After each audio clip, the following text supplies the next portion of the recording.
Good to have everyone here. Joe Pinion running for United States Senate against Chuck Schumer. I come here as all of these individuals are here, not to make a political case, but to make the moral plea.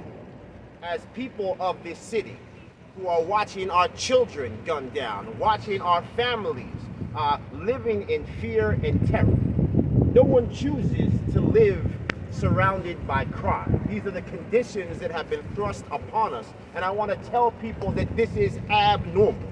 There is nothing normal about what is happening right now. There's nothing normal about a 90% increase in shootings in New York City. Nothing normal about a 30% increase in homicide. And if we understand concretely that what happens in Washington, D.C. impacts all of us, then most assuredly we understand concretely that what happens in Manhattan affects the people who live in the Bronx, the people who live in East New York. If there is an iron pipeline coming from the south up I-95, impacting lives all across this city, then how in the world do we think that crime in Manhattan is going to be consolidated from the people who are coming across the Brooklyn Bridge?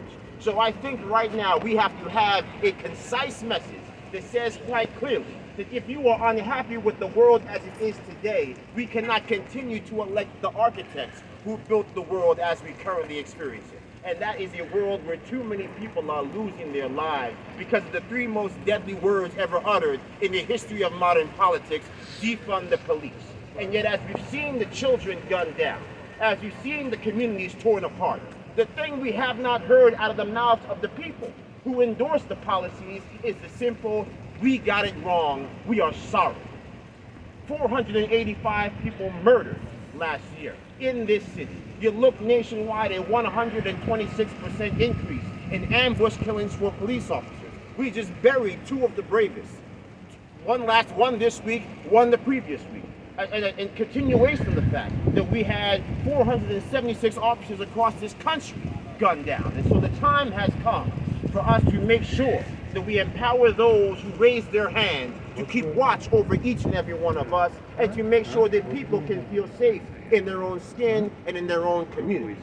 And so this is our challenge today, to remind the people of this city that the power of the people is stronger than the people in power when we vote, when we act, but we have to do it together. And so New York, if you hear us, we will stand in the rain as a small group that will become larger, because a small group of people has always made the difference to waken up the conscience of a nation, to arise the conscience of a people, to say that the politicians who look at the carnage before them and try to take the data and twist it into a pretzel and contort it to make you believe that your eyes are lying to you, that the dead children are not in fact dead, that the parents who got gunned down holding their child's hand in the midst of COVID are still walking amongst us.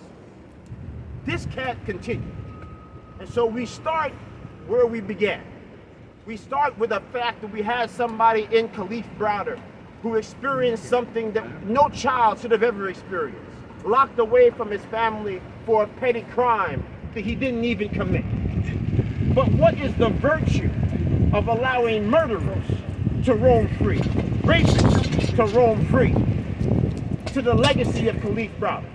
All that happens is that we have an adverse reaction, a correction that is in many ways a step too far, which leads to the next 10 Kalief Browders ending up where Kalief was.